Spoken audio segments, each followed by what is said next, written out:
I used to think Elon Musk was just this tech guy with big dreams like electric cars and rockets. I even laughed at some of his failures.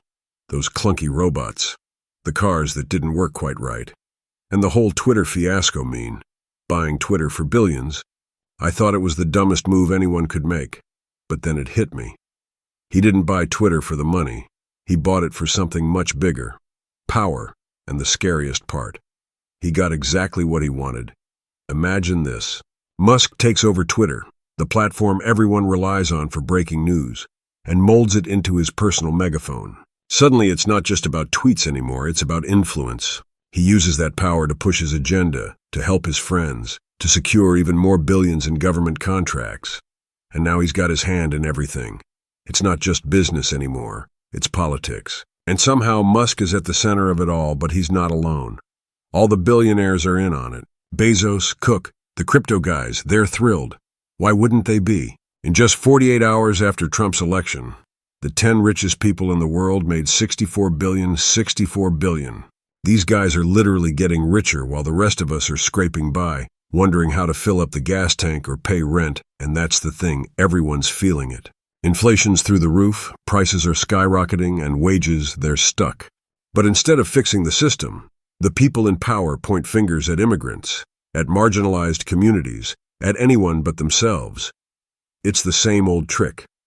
Divide and conquer. While we're busy fighting each other, they're consolidating power, merging corporations, busting unions, and making sure their profits keep growing. It's infuriating, isn't it? But you know what? Not everyone's falling for it. In the same election where billionaires celebrated, there were these incredible moments of hope. People voted for paid sick leave. Even in conservative states, they raised the minimum wage in Missouri. And history was made when the first openly transgender person was elected to Congress. These victories remind me of something important.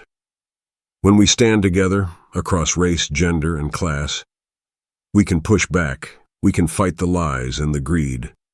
It's not easy, and it won't happen overnight, but it's possible. I'll admit it's hard not to feel defeated sometimes.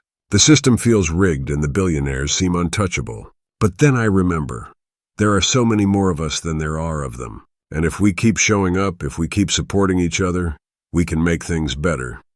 So yeah, the next few years might be tough, but I'm not giving up. Not on myself, not on you, and not on the idea that we can build something better. Because at the end of the day, hope is stronger than greed, and no matter how much power they can't take that away from us. Thanks for watching Take That Away From Us.